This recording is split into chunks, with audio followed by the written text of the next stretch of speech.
بسم اللہ الرحمن الرحیم۔ السلام علیکم ورحمۃ اللہ وبرکاتہ۔ ایک ایسی مظلوم لڑکی کی کہانی جو میکے اور سسرال کے ہاتھوں میں کھلونا بنی ہوئی تھی۔ گزرتے وقت کے ساتھ ساتھ اسے اس بات کا احساس ہو چکا تھا اور پھر آخرکار اس نے ہار مان لی، کیونکہ دوستو آج جو سچا واقعہ میں آپ سب بہن بھائیوں کے سامنے دہرانے جا رہا ہوں، یہ ہماری ایک بہن عائشہ کی کہانی ہے۔ مگر پوری کہانی پڑھنے کے بعد مجھے اور سننے کے بعد یقیناً آپ کو بھی اندازہ ہوگا کہ یہ صرف عائشہ کی کہانی نہیں ہے، یہ ہماری ہر دوسری تیسری بہن کی کہانی ہے۔ عائشہ کا تعلق ٹیرا غازی خان سے تھا۔ عائشہ کے 2 بڑے بھائی تھے اور 3 بہنیں تھیں۔ تینوں بہنوں میں عائشہ سب سے چھوٹی تھی۔ عائشہ کے دونوں بھائی بڑے تھے مگر وہ کنوارے تھے۔ ان سے چھوٹی دونوں بہنوں کی شادی ہو چکی تھی۔ عائشہ کے والدین کا ارادہ تھا کہ بیٹیوں کے فرض سے سبکدوش ہونے کے بعد پھر دونوں بیٹوں کی شادی کریں گے اور عائشہ کی شادی بیٹوں کے بعد کی جائے گی۔ اس لیے عائشہ سے بڑی دونوں بہنیں بیاہ کر اپنے گھر رخصت ہو چکی تھیں۔ عائشہ کے والد کی صدر بازار میں کپڑے کی دکان تھی۔ کاروبار اچھا چل رہا تھا۔ ہاں، کبھی حالات بہتر ہو جاتے تھے، کبھی نارمل ہو جاتے تھے۔ کاروبار اچھا چلنے کے باوجود گزارا مناسب سا ہوتا تھا، کیونکہ اول تو عائشہ کے والد کی وہ دکان جس میں وہ اس وقت اپنا کاروبار لگا کر بیٹھے تھے وہ کرائے پر تھی۔ اس کے بعد عائشہ کے والد جس مکان میں بیٹھے تھے وہ مکان بھی کرائے پر تھا۔ اس کے بعد کنبہ بھی بڑا تھا، بیٹیوں کی شادیاں بھی کیں اور اب بیٹوں کی شادی کرنے کا ارادہ تھا۔ تو بات گھما پھرا کر پھر وہیں آ جاتی ہے کہ ہاتھ ہمیشہ تنگ ہی رہا کرتا تھا۔ جیسا کہ میں نے شروع میں بتایا کہ عائشہ کی دونوں بڑی بہنیں بیاہ کر رخصت ہو چکی تھیں اور اب گھر میں لڑکوں کی شادی کی تیاریاں ہو رہی تھیں۔ عائشہ کے والدین کا یہی ارادہ تھا کہ دونوں بیٹوں کی شادی ایک ساتھ کریں گے۔ اس تمام عرصے کے دوران عائشہ نے میٹرک کے امتحانات دے دیے تھے۔ مزید آگے تعلیم حاصل کرنا عائشہ کی خواہش تو تھی مگر پوچھنے کی ہمت نہیں تھی، کیونکہ گھر کا ماحول کافی سخت تھا۔ والد کے ساتھ ساتھ اس کے بھائیوں کا بھی گھر والوں پر رعب چلتا تھا، لیکن عائشہ خود ہی من میں یہ اندازے لگا رہی تھی کہ ابھی اس کے بھائیوں کی شادی کی تیاریاں ہو رہی ہیں، پھر کوئی 6 ماہ یا سال تک اس کے بھائیوں کی شادیاں ہوں گی۔ اس کے بعد عائشہ کے لیے رشتہ دیکھا جائے گا۔ اس کا مطلب ہے کہ میرے پاس کافی وقت ہے، میں آگے تعلیم حاصل کر سکتی ہوں۔ لیکن مسئلہ یہ ہے کہ والد سے پوچھے گا کون؟ بہت سوچ بچار کرنے کے بعد آخرکار عائشہ نے ایک دن اپنی والدہ کے آگے اس خواہش کا اظہار کیا تو انہوں نے فوراً ماتھے پر بل ڈال کر عائشہ کو گھورا اور کہنے لگیں، خبردار، جو اس بات کا ذکر بھی اپنے والد کے سامنے کیا، تم جانتی نہیں ہو تمہاری بڑی دونوں بہنوں نے میٹرک کیا، بھائیوں نے بھی میٹرک کیا ہوا ہے، تم کہاں کی شہزادی لگی ہو کہ آگے تعلیم حاصل کرو گی؟ تمہارے باپ کے پاس اتنے وسائل نہیں ہیں۔ ماں نے تو ڈانٹ کر عائشہ کو خاموش کروانے کی کوشش کی اور فی الحال ماں کے سامنے عائشہ خاموش ہو بھی چکی تھی، لیکن دل ہی دل میں وہ ٹھان چکی تھی کہ وہ اپنے والد سے بات کرے گی، اور پھر ایسا ہی ہوا۔ ایک دن عائشہ نے جب دیکھا کہ اس کے والد اکیلے بیٹھے ہوئے ہیں، وہ کھانا کھا چکے تھے۔ کھانا کھانے کے بعد عائشہ کے والد روزانہ چائے پیا کرتے تھے۔ ماں کو نماز پڑھتے دیکھا تو عائشہ نے جلدی سے چائے کا کپ بنایا اور اپنے والد کے پاس لے گئی۔ چائے کا کپ والد کے پاس رکھتے ہوئے وہ خود بھی وہیں پر بیٹھ گئی۔ اس کے والد نے کپ اٹھاتے ہوئے عائشہ کو گہری نظروں سے دیکھا۔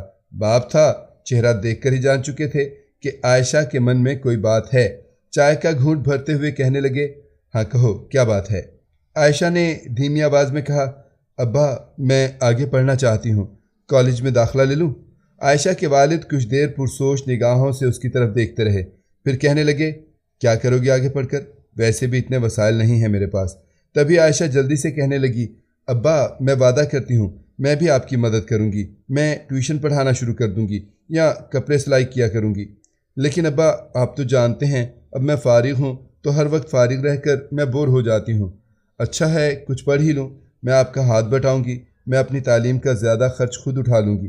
عائشہ کے والد نے اس بات میں سر ہلا دیا اور یوں اگلے ہی دن عائشہ اپنی سہیلیوں کے ساتھ کالج گئی اور FA میں داخلہ لے لیا۔ لیکن عائشہ نے وہی کیا جو اس نے اپنے والد سے کہا تھا۔ عائشہ نے سلائی کڑھائی کا کام بھی ساتھ شروع کر لیا، بلکہ کالج جانے کے بعد اس کے اس کڑھائی کے کام میں تیزی آ گئی۔ عائشہ اپنی دکان سے سفید لان کے دوپٹے منگواتی، اپنے ہاتھ سے اس پر خوبصورت کڑھائی کرتی اور پھر وہ دوپٹے کالج لے جایا کرتی تھی اور ٹیچرز بڑے شوق سے وہ دوپٹے خرید لیا کرتی تھیں۔ یوں عائشہ اپنی تعلیم کا زیادہ خرچ خود اٹھا رہی تھی۔ ویسے بھی سرکاری کالج تھا، کوئی زیادہ خرچ تھا بھی نہیں۔ اسی طرح عائشہ نے کرتے کرتے 2 سال میں اپنا FA مکمل کر لیا۔ اس دوران دونوں بڑے بھائیوں کی شادی ہو چکی تھی اور اب عائشہ کے لیے رشتے کی تلاش جاری تھی۔ FA کا رزلٹ آ گیا۔ عائشہ نے اچھے نمبروں میں پاس بھی کر لیا۔ وہ بہت خوش تھی۔ اپنا رزلٹ دیکھنے کے بعد اب اس کے دل میں مزید آگے پڑھنے کی لگن پیدا ہو رہی تھی۔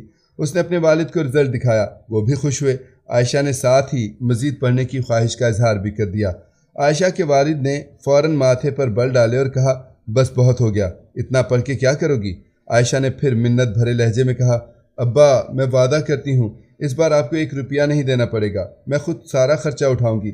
بالآخر عائشہ کے والد نے اس شرط پر اسے آگے پڑھنے کی اجازت دی کہ وہ سارا خرچہ خود اٹھائے گی۔ عائشہ بہت پرجوش تھی، محنتی بچی تھی، ذہین تھی۔ اس نے پرائیویٹ آگے داخلہ بھیج دیا، کتابیں آ گئیں، پڑھنا شروع کر دیا اور عائشہ دن رات محنت کرتی تھی۔ رات کو پڑھتی تو دن کو بچوں کو ٹیوشن پڑھاتی تھی اور ساتھ ساتھ سلائی کڑھائی کا کام بھی جاری تھا۔ اس نے واقعی اپنے والد سے اس پورے عرصے کے دوران 1 روپیہ بھی نہیں مانگا اور یوں عائشہ نے BS بھی مکمل کر لیا۔ BS مکمل ہوتے عائشہ کا رشتہ ہو چکا تھا، لیکن یہاں پر ایک بڑی الجھن تھی اور الجھن کا شکار خود عائشہ تھی۔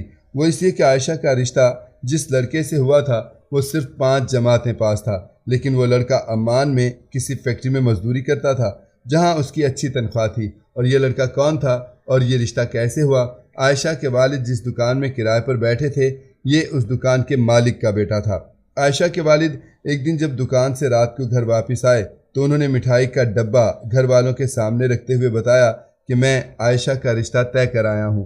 اور جب عائشہ کو لڑکے کے بارے میں پتہ چلا کہ وہ صرف 5 جماعتیں پڑھا ہوا ہے تو عائشہ کو بہت دکھ ہوا۔ اس نے دبا دبا سا احتجاج بھی کیا، پہلے اپنی ماں کے سامنے اور پھر والد کے سامنے کہ وہ صرف 5 جماعتیں پڑھا ہے۔ عائشہ کے والد نے فوراً سرخ انگارہ آنکھوں سے اپنی بیٹی کو گھورا اور کہنے لگے، تو اس میں کیا ہے، 5 جماعتیں پڑھا ہو یا 10، وہ اچھا کما رہا ہے، تمہیں اس سے غرض ہونی چاہیے۔ اپنے بھائیوں کی طرف دیکھو، وہ 10 جماعتیں پڑھے ہوئے ہیں جبکہ اس سے کم کما رہے ہیں۔ مرد کی جیب دیکھی جاتی ہے صرف۔ خیر، عائشہ کے انکار کے باوجود یہ رشتہ برقرار رہا اور پھر 6 ماہ بعد عائشہ کی شادی ہوئی اور وہ رخصت ہو کر عمان اپنے شوہر کے پاس چلی گئی۔ یاد رہے کہ اس وقت صرف عائشہ عمان نہیں گئی تھی، عائشہ کے ساتھ اس کی ساس اور نند بھی گئیں۔ شوہر نے اپنی ماں اور بہن کو مستقل طور پر عمان اپنے پاس بلا لیا تھا۔ عائشہ بیاہ کر اپنے سسرال چلی گئی اور اس کا شوہر طاہر صرف کماتا اچھا تھا، نہ تو زبان کا اچھا تھا نہ دل کا صاف تھا، بد لحاظ تھا، مار پیٹ کرتا تھا اور تو اور نشہ بھی کرتا تھا۔ اور اگر کبھی عائشہ اسے اس بات کا احساس دلانے کی کوشش کرتی کہ تم نشے میں اپنی تنخواہ ضائع مت کیا کرو، یہ تمہاری تنخواہ بھی کھا رہا ہے اور تمہاری صحت بھی کھا رہا ہے، تو طاہر اسے دو بدو جواب دیتا کہ میرا پیسہ ضائع ہو رہا ہے، تمہارے باپ کا نہیں۔ عائشہ پڑھی لکھی تھی، سمجھدار تھی، جہاں پر اس کی حق تلفی ہوتی وہ آواز اٹھانا چاہتی تھی۔ طاہر اس پر ہاتھ اٹھاتا تو وہ احتجاج کرتی تھی، اپنی ساس کو بتاتی، فون کر کے ماں باپ کو بتاتی، لیکن آگے سے ہمیشہ یہی سننے کو ملتا کہ کوئی بات نہیں، شوہر ہے، شوہر مار پیٹ بھی دے تو اتنا واویلا نہیں مچاتے۔ اور اسی طرح گزرتے وقت کے ساتھ ساتھ عائشہ 2 بچوں کی ماں بن چکی تھی، لیکن حقیقت یہ تھی کہ عائشہ خوش نہیں تھی۔ اور پھر عائشہ کی زندگی میں ایک ایسا واقعہ پیش آیا جس نے اس کی آنکھیں کھول کر رکھ دیں۔ ہوا کچھ یوں کہ عائشہ اپنی نند کے ساتھ شاپنگ کرنے کے لیے گئی۔ وہ اپنے بچوں کی کچھ ضروری چیزیں خریدنا چاہتی تھی۔ شاپنگ مال میں عائشہ نے اپنے شوہر کو ایک عورت کے ساتھ دیکھا۔ عائشہ کے اور اس کے شوہر کے بیچ میں بہت انبن رہتی تھی، بہت سارے اختلافات تھے، لیکن اس کے باوجود طاہر عائشہ کا شوہر تھا اور عائشہ بھی یہ بات بالکل بھی برداشت نہ کر سکی۔ یہ منظر دیکھ کر عائشہ مزید بد دل ہو چکی تھی۔ وہ گھر واپس آئی، بہت خاموش تھی اور پھر وہی ہوا جس کا ڈر تھا۔ رات کو عائشہ کا شوہر واپس آیا تو عائشہ نے فوراً اس کے سامنے اس بات کا ذکر کیا کہ آج تم شاپنگ مال میں کس عورت کے ساتھ تھے؟ ایک لمحے کے لیے تو طاہر گڑبڑا گیا، مگر وہ فوراً ہی اپنے آپ کو سنبھالتے ہوئے کہنے لگا، وہ میری دوست ہے۔ یہ سن کر عائشہ کی آنکھوں میں نمی تیرنے لگی۔ اس نے طاہر سے کہا، دیکھو ہم دونوں میاں بیوی ہیں، ہمیں ایک دوسرے کے ساتھ مخلص رہنا ہوگا، یہ سب نہیں چلے گا، میں یہ برداشت نہیں کروں گی۔ مگر طاہر ڈھیٹ پن اور بے شرمی کی انتہا کرتے ہوئے مسکرا کر کہنے لگا، تو کیا ہوا، اگر میں کسی عورت کے ساتھ تھا رات کو لوٹ کر گھر ہی آتا ہوں اور شوہر میں تمہارا ہی ہوں۔ مگر عائشہ نے اس بات پر سمجھوتا کرنے سے صاف انکار کر دیا۔ وہ روئی پیٹی، چلائی، گڑ گڑائی، منت سماجت کی۔ مگر عائشہ کے شوہر نے اس سے دبنے کے بجائے یا یہ غلط کام چھوڑنے کے بجائے عائشہ کے والدین کو فون کیا اور انہیں کہا کہ آ کر اپنی بیٹی کو لے جائیں، دونوں بچوں سمیت، میں اسے اپنے ساتھ نہیں رکھنا چاہتا، اگر آپ لوگ اسے آ کر نہیں لے جائیں گے تو میں اسے طلاق دے دوں گا۔ یہ خبر سن کر عائشہ کے والدین پریشان ہو گئے، انہوں نے ویزا لگوایا اور بڑے بیٹے کو عمان بھیجا۔ بڑا بیٹا 3 ماہ کے ویزے پر عمان آیا، اس نے آ کر اپنی بہن کو مارا، پیٹا، بالوں سے کھینچا اور اس طریقے سے سمجھانے کی کوشش کی کہ وہ تمہارا شوہر ہے، وہ کچھ بھی کرنے کا حق رکھتا ہے، تمہیں اس کے ساتھ رہنا ہے، تم اپنی زبان بند رکھا کرو تاکہ تمہارے گھر میں سکون رہے۔ 3 ماہ تک عائشہ کا بھائی عمان میں رہا، وہ روزانہ اپنے بہنوئی کے ساتھ عمان کی خوبصورت جگہوں پر سیر کے لیے جاتا، رات کو گھر واپس آتا اور بہن کو 2-4 تھپڑ لگا کر سمجھانے کی کوشش کرتا۔ 3 ماہ تک لگاتار وہ یہ کام کرتا رہا۔ عائشہ پہلے اپنے شوہر سے پٹتی تھی اور اب بھائی سے پٹ رہی تھی۔ آخر 3 ماہ مکمل ہوئے، صبح عائشہ کے بھائی نے جانا تھا، اس رات وہ سویا نہیں، نہ اس نے عائشہ کو سونے دیا، وہ خود بیڈ پہ بیٹھا تھا اور اس نے عائشہ کو اپنے قدموں میں بٹھایا، اس کے بال اپنی مٹھی میں جکڑے اور عائشہ کے سر کو جھنجھوڑتے ہوئے ساری رات وہ یہ بات عائشہ کے دماغ میں ڈالنے کی کوشش کرتا رہا کہ تمہارے گھر میں سکون صرف ایک ہی شرط پر قائم ہوگا، اگر تم اپنی زبان بند رکھو گی۔ عائشہ نے اپنے بھائی سے وعدہ کیا کہ وہ اب ایسا ہی کرے گی۔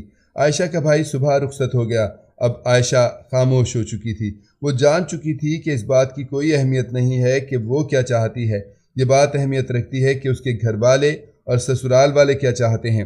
عائشہ نے اب بالکل چپ سادھ لی تھی، وہ نہ تو اپنے شوہر سے کسی بات کا تقاضا کرتی تھی، نہ محبت اس کے نزدیک اب اہمیت رکھتی تھی، نہ نفرت اہمیت رکھتی تھی، وہ بس خاموشی سے اپنی زندگی کے دن کاٹ رہی تھی۔ اسی دوران چند ماہ گزرے تھے کہ عائشہ کی والدہ کا انتقال ہوا۔ عائشہ اس قدر خاموش اور پتھر دل ہو چکی تھی کہ اس نے اپنی والدہ کی وفات پر پاکستان جانے کا ذکر بھی نہیں کیا، جبکہ اس کا شوہر اور ساس دیکھ رہے تھے کہ عائشہ کہے گی کہ ان سے پاکستان جانا ہے یا اسے اپنی والدہ کے جنازے میں شرکت کرنی ہے یا پھر جنازے کے بعد وہ جانا چاہے گی، لیکن عائشہ نے نام ہی نہیں لیا۔ بالآخر تھک کر انہوں نے خود ہی عائشہ سے کہا کہ وہ پاکستان جائے اور وہاں کچھ دن رہ کر آئے، بلکہ 1 ماہ رہ لے۔ عائشہ نے کہا ٹھیک ہے۔ اس بات کا ذکر جب اس نے فون پر اپنے بھائی سے کیا کہ اس کے سسرال والے چاہ رہے ہیں کہ عائشہ 1 ماہ کے لیے پاکستان چلی جائے، تو عائشہ کے بھائی نے اس سے کہا کہ تمہارے بچے وہاں اے سی میں سوتے ہیں، دودھ کے فیڈر بھر بھر کر پیتے ہیں اور ہمارے گھر میں تو پنکھے چلتے ہیں، تمہارے بچے یہاں گرمی میں کیسے رہیں گے اور میں اتنا خرچ کہاں سے کروں گا؟ بہتر ہے کہ تم اپنے بچوں کا خرچ لے کر آنا۔ عائشہ نے ایسا ہی کیا، اس کے شوہر نے اسے 1 ماہ کا خرچ دیا اور جہاز میں بٹھا دیا۔ عائشہ بچوں کے ساتھ پاکستان آ گئی۔ پاکستان میں 1 ماہ کا عرصہ عائشہ نے اپنے والدین کے گھر پر گزارا اور اس 1 ماہ میں اس نے اپنے بچوں کے لیے دودھ اور بریڈ تک اپنے پیسوں سے منگوائی۔ 1 ماہ اپنے باپ اور بھائیوں کے پاس رہ کر انتہائی شرمساری کی حالت میں عائشہ واپس عمان چلی آئی۔ اب عائشہ پر حقیقت کھل کر واضح ہو چکی تھی کہ اپنے باپ اور بھائیوں کا رویہ تو وہ اس 1 ماہ میں اچھی طرح دیکھ کر آئی تھی کہ اپنے ہاتھ سے وہ اپنے بچوں کا خرچ بھائی کو دے کر چیز منگوایا کرتی تھی، اس کے باوجود بھائی اور بھابھیوں کی آنکھیں ہمیشہ ماتھے پر ہوتی تھیں۔ عائشہ اور اس کے بچے ان کی آنکھوں میں کانٹے کی طرح چبھتے تھے۔ بالآخر عائشہ نے ہار مان لی، اس نے تسلیم کر لیا کہ شوہر کا گھر ہی عورت کا اصل گھر ہوتا ہے۔ وہاں عائشہ کے بچے اے سی چلا کر پرسکون نیند سوتے تھے، جو جی چاہتا تھا وہ کھاتے تھے، اچھا پہنتے تھے، اچھا اڑتے تھے۔ ہاں، شوہر مارتا تھا، پیٹتا تھا، گالم گلوچ کرتا تھا یا عائشہ پر ہاتھ اٹھاتا تھا، یہ دوسری عورتوں کے ساتھ اگر تعلقات رکھتا بھی تھا تو کیا ہوا؟ یہ کوئی اتنی بڑی بات نہیں جس پر واویلا مچایا جائے، کیونکہ بہرحال شوہر تو وہ عائشہ کا ہی تھا۔ اب عائشہ اچھی طرح اس ساری صورتحال کو سمجھ چکی تھی اور اب وہ بالکل خاموش رہتی تھی، وہ صرف اپنے بچوں کو دیکھ کر جی رہی تھی، ان کے لیے زندگی کو آسان کر رہی تھی۔ خود اپنے لیے تو عائشہ نے لباس کا تقاضا کرنا تک چھوڑ دیا تھا، جو اس کا شوہر اس کے لیے چیز لے آتا عائشہ اسے چپ چاپ استعمال کر لیتی، ورنہ اس کی اپنی کوئی ڈیمانڈ نہیں تھی۔ عائشہ کے گھر میں اب مکمل سکون تھا، اس کی ساس، نند اور شوہر اس سے بہت خوش تھے، بلکہ وہ اکثر آپس میں ہنس کر ایک دوسرے سے بات کیا کرتے تھے کہ طاہر نے مار مار کر عائشہ کے سارے کسبل نکال دیے ہیں۔ اب عائشہ بالکل تیر کی طرح سیدھی ہو چکی ہے، جبکہ دوسری طرف عائشہ کے بھائی کا یہ کہنا تھا کہ جو بات عائشہ کا شوہر اسے شادی کے شروع کے 4 سال میں نہ سمجھا سکا، وہ میں نے ویزے پر جا کر 3 ماہ کے اندر عائشہ کو سمجھا دی۔ میں نے عائشہ کے سر میں اس قدر مکے برسائے تھے کہ اس کے دماغ میں موجود کیڑا مر چکا ہے۔ یہ ہوتا ہے کسی ٹیڑھی عورت کو سیدھا کرنے کا طریقہ۔ دونوں طرف کے مرد خوش تھے۔ طاہر بھی بہت خوش تھا، اس کی بیوی سیدھی ہو چکی تھی، اور عائشہ کے بھائی اور والد بھی بہت خوش تھے کیونکہ انہوں نے اپنی بیٹی کو سیدھا کر دیا تھا۔ اس ساری کہانی میں اگر کوئی خوش نہیں تھا تو وہ عائشہ تھی۔ عائشہ کو صرف ایک بات کا دکھ تھا، وہ یہ کہ اس کی عزت نفس پاؤں کے نیچے بری طرح کچلی گئی تھی۔ عائشہ کو صرف ایک بات کا دکھ تھا، وہ اکثر کہا کرتی تھی کہ اگر مجھے پہلے معلوم ہوتا کہ آخر میں یہ نتیجہ نکلے گا تو میں کبھی بھی اپنے لیے آواز بلند نہ کرتی۔ اگر مجھے معلوم ہوتا کہ مجھے ہی خاموشی اختیار کرنی پڑے گی تو کم از کم میں دونوں طرف سے مار تو نہ کھاتی۔ عائشہ کو اس مار کا غم تھا، عائشہ کو اس تشدد کا غم تھا جو اس پر کیا گیا، اسے اپنی عزت نفس کچلے جانے کا غم تھا۔ وقت گزرتا جا رہا تھا، عائشہ کے بچے بڑے ہو رہے ہیں۔ عائشہ وقت سے پہلے بوڑھی ہو رہی ہے، وہ 40 سال کی ہے اور 50 کی نظر آتی ہے کیونکہ شاید گھر کی بچوں کی ذمہ داریوں کے علاوہ اس کے کندھوں پر غموں کا بوجھ بھی ہے۔ ناظرین، مزید اس طرح کی سبق آموز کہانی اور واقعات سننے کے لیے ہماری ویڈیو کو لائک کریں، شیئر کریں اور چینل کو سبسکرائب کرنا مت بھولیے گا۔ شکریہ۔ اللہ حافظ۔